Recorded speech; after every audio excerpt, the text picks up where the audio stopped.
Ambassador साहब, China के सदर शी ने यूएई के क्राउन प्रिंस से मुलाकात में मशरक़ वस्ता में अमन के लिए 4 पॉइंट एजेंडा एक पेश किया, जिसमें उन्होंने कहा है कि peaceful coexistence and regional security, architecture, respect for sovereignty and territorial integrity, uphold international law. अच्छा, और ये जो सारा मामला है, ये पॉइंट्स जिसके अंदर शामिल किए हैं, क्या ये जो पॉइंट्स हैं आपके ख्याल में जो 4 पॉइंट्स किए हैं, ये रीजनल वर्ल्ड की बुनियाद बनेंगे दोबारा? कोई इसमें पाकिस्तान का क्या रोल होगा, ये भी बताइएगा ज़रा। और एक और ज़रा मुख्तसर इसका भी अगर आप अपने जवाब के साथ जवाब दे सकें, जो मैं डॉक्टर साहब से भी पूछ रहा था कि क्या ये JCPO से बेहतर ट्रंप इसको सेल कर सकेंगे अपने मुआहदे को जो इस वक्त ईरान के साथ कर रहे हैं? ये मिला के अगर इसका जवाब दे दें। Go ahead. देखिए, पहली बात तो ये कि रीजनल सिक्योरिटी आर्किटेक्चर में बड़ी चेंजेस आएंगी इस वॉर के बाद। एक वॉर किसी दिन तो रुकेगी ना जी, ये वॉर चलती तो नहीं रहेगी। तो ये बड़ी परमिटेशंस होंगी यहाँ पर। जो गल्फ कंट्रीज हैं उन्होंने भी ये रियलाइज कर लिया है कि despite heavy American presence in their territory, उनको जो था वक्त पे मदद नहीं मिली और वो वल्नरेबल हैं। तो जाहिर बात है, अब ये जो क्वाड बनाया है 4 ममालिक का, जिससे पाकिस्तान शामिल है along with Turkey, Egypt and Saudi Arabia, ये इसलिए बना है और ये अच्छी बात है कि ये एक शेप अप कर रहा है, क्योंकि सीनियर ऑफिशल्स की मीटिंग हुई है। जब सीनियर ऑफिशल्स की मीटिंग हुई है तो उसका मतलब है मैकेनिज्म जो है वो बनाया जा रहा है, ये बन गया है और इसको आगे लेके जाया जाएगा। और ये चारों ममालिक अहम हैं अपने, यानी कि इनकी अपनी रेलेवेंस है। ज़ाहिर बात है पाकिस्तान साउथ एशिया में उसके जो लिंक्स हैं, सऊदी अरेबिया, इजिप्ट, तो ये अभी से आप देखिए कि ये रीअलाइनमेंट और रीग्रुपिंग जो है वो शुरू हो गई है। लेकिन ये डिपेंड करेगा कि बाद में, यानी कि पोस्ट वॉर स्ट्रक्चर जो है, सीज फायर किस किस्म की है, क्या मुआहदा होता है अमेरिका और ईरान का, तो उसकी रोशनी में ये चीज़ें होंगी। अमेरिका का रोल यहाँ रहेगा। चीन ने जो अपने किए हैं, आपको पता है कि चीन एक ज़रा क्वाइट डिप्लोमेसी करता है। ये नहीं होता कि वो इनएक्टिव होता है, वो इनएक्टिव जो है वो रह भी नहीं सकता, अफोर्ड नहीं कर सकता इनएक्टिविटी। लेकिन वो बहुत ज़्यादा जो है, जिसको कहते हैं रेट्रिक, नहीं उनकी तरफ से आती। उन्होंने अभी जो है ईरान के ऊपर प्रेशर डाला था कि आप सीज फायर को माने। अभी भी वो इसी किस्म के एफर्ट्स कर रहे हैं। वो जो ये 4 पॉइंट्स आए हैं, इस पर देखिए आपको कॉमनैलिटी मिलेगी। जो हमारे 5 पॉइंट्स उनके साथ सामने आए थे जब डार साहब गए थे और उनकी मुलाकात हुई थी वांगी से, तो ये अच्छे पॉइंट्स हैं, ये पॉइंट्स ऑफ प्रिंसिपल्स हैं। तो इस पे एग्री करना पड़ेगा। और मुझे तो ये लगता है कि देखिए, सऊदी अरब जो है उसने बड़ा रिस्ट्रेंट का मुजाहरा किया, हालांकि वहाँ अटैक हुआ था और ईरान की तरफ से, तो लेकिन उन्होंने उस तरह जवाब नहीं दिया, बल्कि जवाब दिया ही नहीं तकरीबन। तो ईरान और सऊदी अरब दोनों ही चाहते हैं कि आपस में इनका जो कोएग्जिस्टेंस चीन ने कराया था पीसफुल, वो रहे, वो चले। ठीक। तो ये सारी चीज़ें, और हो सकता है कि रियलाइजेशन ये आए गल्फ कंट्रीज में कि इन्होंने ईरान के साथ मिलजुल के जो है काम चलाना है। अगर ये चीज़ हो जाती है, प्रिंसिपल्स ये इनका एहतराम किया जाता है एक दूसरे की सॉवरेनिटी का, तो मेरा ख्याल है उसमें इनको स्पेस मिलेगी अच्छी। चीन का जो किरदार होगा फ्यूचर में, वो रिकन्स्ट्रक्शन, एनर्जी, इन सारी चीज़ों में होगा, इकोनॉमिक डेवलपमेंट ईरान में भी और मिडल ईस्ट में भी।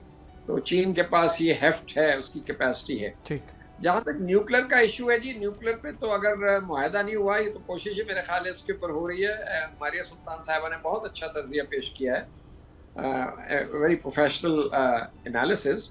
लेकिन अगर इसके ऊपर पेशरफ नहीं हुई तो बाकी चीज़ों पर पेशरफ किस चीज़ पे हो सकती है? मिसाइल्स में नहीं हो सकती। स्ट्रेट पे जो है वो जो है पोजीशन स्ट्रेट जैकेटेड है अभी, मतलब इतने आसान नहीं है स्ट्रेट ऑफ हॉर्मुज़ पे। तो एक न्यूक्लियर इशू ये है ना कि वो उसके इवज, यानी कि उसके नतीजे में कि ईरान एक कंप्रोमाइज़ करे जिस शक्ल में भी हो, उस शक्ल का तयन तो अभी नहीं किया जा सकता। और उसके नतीजे में अमेरिका जो है उनको कंसेशन दे, सैंक्शंस उठाए। सैंक्शंस हो सकता है वो उस शक्ल में उठाएं जैसे वो टैरिफ का करते हैं, कभी 50% लगा देते हैं, फिर वो 50 से 20% कर देते हैं, सारी सैंक्शंस ना हटे। तो दोनों साइड कह सकेंगी कि देखिए हमने तो न्यूक्लियर मुआहदा कर लिया है, और ईरान भी कह सकता है कि देखिए हमारे ऊपर से सैंक्शंस हट गई हैं, तो अब हम आगे चलते हैं। राइट, बिल्कुल ठीक है।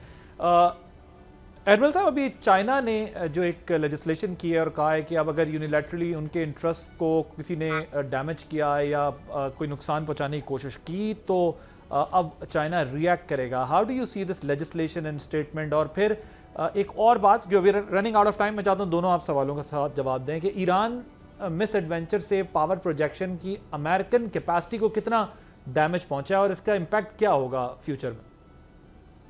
जी बिल्कुल, मैं तो इसको जो एक ग्रेट पावर कंटेस्टेशन है, जो एक सुपर पावर्स की एक कोल्ड वॉर से हॉट वॉर की तरफ एक ट्रांजिशन का जो स्पेस है, मैं तो उसी का कंटिन्यूएशन देखता हूँ इस जंग को भी। उससे पहले जो वेनेजुएला में हुआ और उससे पहले जो यूक्रेन में हुआ और अभी तक हो रहा है, तो ये सारे डिफरेंट महाज हैं कि जो जिसमें अमेरिका जो है वो चाह रहा है कि किसी ना किसी तरीके से जो चीन जो एक मुसलसल बरतरी हासिल किए जा रहा है, मुआशी महाज पे तो वो काफ़ी हद तक बरतरी हासिल कर चुका है, मगर फौजी महाज पे वो अभी तक उस लेवल में नहीं आया। और उनकी पॉलिसी भी यही है कि वो किसी भी फौजी महाज पे एंगेज एक्टिव नहीं होना चाहते। जैसे एम्बेसडर साहब ने भी अभी बात की कि बड़ा रिस्पॉन्सिबली चीन ने, जैसे आपने अभी कहा कि एक स्ट्रेटजिक मैसेज दिया है कि नो मोर मिलिट्री इंटरवेंशन, और कि इसका कोई मिलिट्री सोल्यूशन नहीं है अभी अभी इसको नेगोशिएटेड सेटलमेंट की तरफ आना चाहिए।